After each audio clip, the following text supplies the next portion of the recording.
economy of provinces and countries. This generally is true. They also buoyantly contribute to the exchequer at the higher levels of government, which means that they are the goose that lays the golden egg. And one would believe that the higher level governments then therefore would want to nurture them well by investing. It's not happening.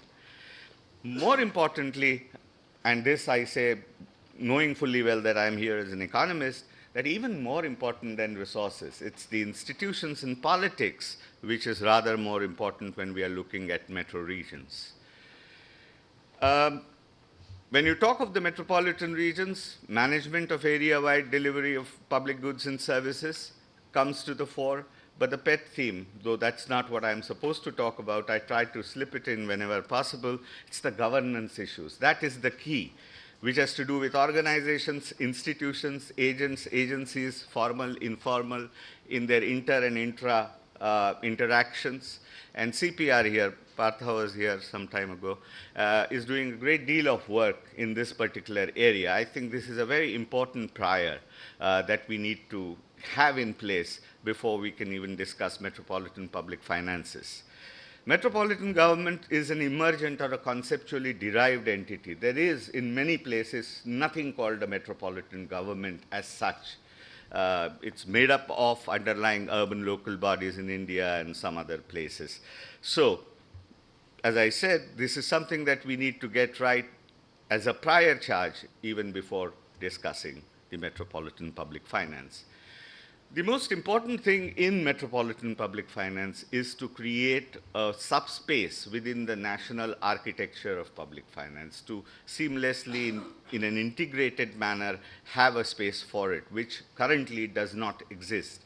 So we require fiscal space and specific fiscal assignments, whether it has to do with specific taxes that would go there, whether it is to do with the land-based tools, the way in which one could valorize and monetize the land that we have.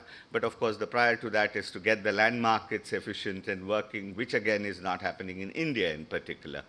Or we could have the finance commissions and the state finance commissions have an expanded mandate and give fiscal assignments to metropolitan governments, should we have the metropolitan governments in the first place. There is an inherent tension between the home rule and the metro level government, as Roy points out, which is based on scale, externalities, technical economies, because that is what will lead whether you want a small-sized government or a larger one going away from the. So there is a trade-off and a tension that is there. So are there any takeaways? Non-existence of database that Roy mentioned in the morning. Absolutely. Consistent, comparable over time across the world, he said, but even within India, we find as scholars very, very difficult to do any kind of work related to data, and not just metropolitan, but urban in general. Multiplicity of designs that don't lead to any preference ordering. That's one can't look around the world in extant services, extant practices and say, okay, this is the pecking order, this is the best way to go about doing it. You find multi-party systems, single-party systems, unitary systems which have decentralization, federal systems which don't have decentralization in the de facto sense. So almost anything goes, like folk theorem would have it. But one of the takeaways is that one size doesn't fit all. So we have to find and chart our own ways. What are the different issues that we have to look at? What kind of levels do we want of government here? And when you look around, you find levels between 2 and 5 with differing degrees of empowerment. As far as assignments are concerned, there is a different level of expenditure and revenue assignments that are happening, functional assignments that are happening. Most generally, although when you look around the world, you do find unfunded mandates even at the metropolitan level, certainly at the urban local level. Autonomy, which is very, very crucial. Because there is a trickery that is involved in India at least, where you suddenly start seeing the budgets and the books of the local bodies going up, but actually it's nothing to do with the autonomy, because these are what I term as the, what is termed as the agency transfers, or even sometimes sensible, purposive kind of handouts. But they are not, the expenditure autonomy is simply non-existent. The rates and bands yeah, they are determined by the state. And I must mention here that, of course, even the rates and bands which are allowed are not fully exploited by the local governments. There was a mention earlier about the staff, and this staff on deputation without capacity, absolutely important. Somehow we need to get these. I mean, I almost think that ownership of the city will come with a personnel policy which would allow for the staffing pattern which is not dictated by the states. Otherwise, you have a bureaucrat who wants to get into the state and become a cabinet secretary there, can't take up a cudgel with the chief minister from who has nominated him. You need somebody who is going to remain there, pay him far more as they do, more than the cabinet secretary, if you like, as they do in Shanghai. So that's a problem. Borrowings, again, you find all kinds of arrangements across the world, legal, but generally what is happening is that approvals are required and they are sensible. Again, we find that in developing countries, even within the possibilities, there hasn't been enough exploitation of the possibilities. And there are complicated oversight and monitoring. So, what are the shape and form issues that we have? Do you want a real or a quasi or an empty coordination, something like it happens in Sao Paulo in Brazil? You just have empowered local bodies, they come together, 6, sometimes 8, there's nobody there. It's an empty government kind of a form. Do you want an empowered mayor at the local bodies, an empowered mayor at the metropolitan level with sectoral specifications, something like New York or the Lord Mayor of London? What kind of government do you? Do you want mayor in council as we tried to have, and I think Calcutta probably one of the few that has it. In Bombay, for example, we can't think of having it because for political reasons, the chief minister of the state simply becomes redundant with the kind of resources that MMR would bring to the table. Or do you want a chief executive who will coordinate everything? Or would you want a polycentric government with N players? Because currently with the nomination protocols that we have, we don't have a game of N players. We have a single player, all nominees of the chief minister. Or could we have regional government? That is, you bring down the concept of empowered group of ministers, the chief minister at the helm, and looks at metros as special regions and with special funds and secretariat.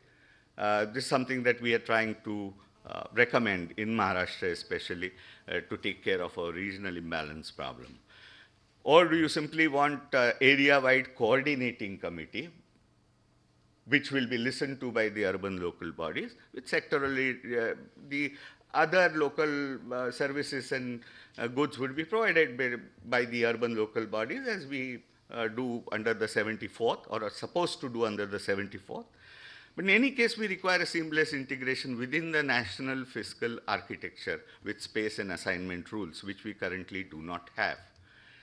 The context of MMR, I'm going to quickly run over MMR because there are 4 chapters in the book that I'm trying to give a bird's eye view on. India is a union with centripetal bias. Now there was a continuing debate whether we are a 2 constitution, 2+ constitution. After 74th, I presume we should be a 2+ constitution. Now with the metropolitan discussion, whether we want yet another layer of government is the issue that we want to talk about. But this union with a centripetal bias characterization is under a lot of debate, and especially because of the fractured polity that we have and the states which are emerging with coalitional politics, with regional government parties and with their own agendas and so on, which means that this is union with a centripetal bias is not going to continue for too long. There is inadequate devolution. SFCs are farcical in India. They just do not devolve at all, except with a minor exception, one or 2 states. Certainly in Maharashtra, we do not devolve a single paisa. We have grants, but those grants are ad hoc, and there is a possibility of pork barrel that happens. So there is this de jure de facto wedge between. We play around the functions, functionaries, and so on, so that if somebody tried to put up a development index in a measurable form, we can still come up trumps. Because we will say that, so many people are working there, etc., etc. Little realizing that these chaps are on deputation, and in government, it matters where your CRs are being written. So if it's with the line ministries, then really these functionaries are not functioning for the local bodies or at a decentralized situation. Quick overview of the MMR. Everyone here probably knows this, but the only problem, only thing I want to mention here is that it's a veritable golden goose. I mean, you're contributing 70% of the state's tax exchequer, central government 10%, 33% of the GSDP and 4% of the GDP that we have. And this MMR region is, of course, overwhelmingly overpowered by Mumbai, the primate city that we have.